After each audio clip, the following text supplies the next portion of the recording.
Welcome to red on entertainment. क्या आपने कभी 1,00,000 रुपए की करेंसी के बारे में सुना है? नहीं ना, लेकिन दुनिया में एक ऐसा देश है जो 1,00,000 रुपए के नोट को जारी करने जा रहा है। वैसे तो आमतौर पर 1,00,000 रुपए बहुत होते हैं, खासकर भारत में। यहाँ इतने रुपयों में तो आदमी बहुत सारा सामान खरीद सकता है। लगभग पूरे साल के लिए राशन और सब्जी खरीदी जा सकती है। लेकिन कहा जा रहा है कि उस देश में 1,00,000 रुपए की कोई कीमत ही नहीं है। उससे तो सिर्फ 2 किलो आलू ही मिलेंगे। वहाँ के हालात ये हैं कि लोग महज 1 कप चाय या कॉफी पीने के लिए बैग भर कर रुपए ले जाते हैं, तब जाकर कहीं उन्हें 1 कप चाय या कॉफी नसीब होती है। इस देश का नाम है वेनेजुला। यह दक्षिण अमेरिकी महाद्वीप में स्थित एक देश है जिसकी राजधानी काराकास है।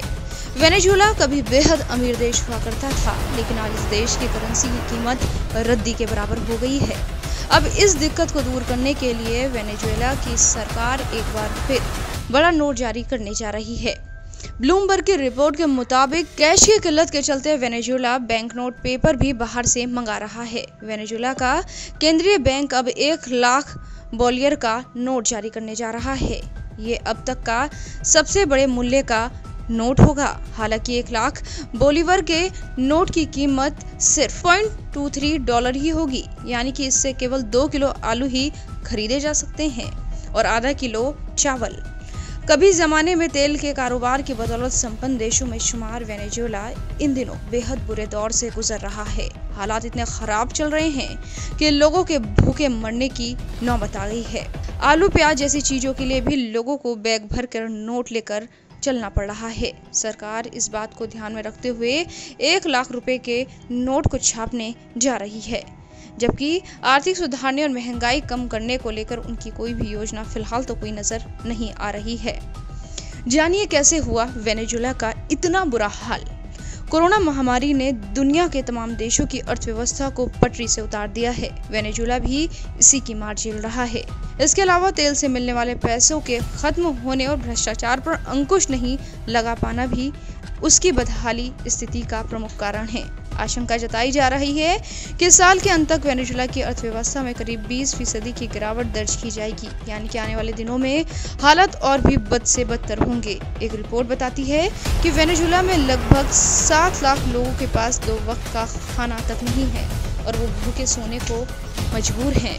वेनेजुएला के बिगड़े हालातों को देखते हुए लोगों ने देश छोड़ना शुरू कर दिया है। लोगों का कहना है कि वेनेजुएला में आप पूरे महीने काम करके सिर्फ 2 दिन का ही खाना खा सकते हैं। ये जीने और मरने का सवाल था।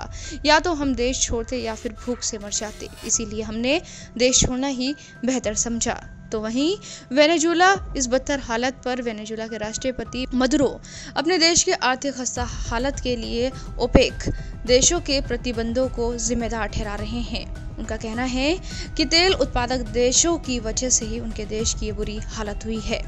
यूएस भी वेनेजुएला की सत्ता से मदुरो को बाहर निकालने के लिए आर्थिक प्रतिबंधों के जरिए दबाव बनाने की कोशिश कर रहा है। हालांकि मदुरो के आलोचकों का कहना है कि 2 दशकों तक मदुरो के शासनकाल में फैली अर्थव्यवस्था और भ्रष्टाचार की वजह से देश की ऐसी हालत हुई है। अब वजह चाहे जो भी हो, लेकिन इसकी मार जनता झेल रही है और न जाने कब तक वेनेजुएला की जनता बदहाली, गरीबी और आर्थिक मंदी को झेलती रहेगी, क्योंकि वेनेजुएला के हालात लगातार बिगड़ते जा रहे हैं। अगर ऐसा ही चलता रहा तो इस देश की बहुत ही बुरी हालत हो जाएगी।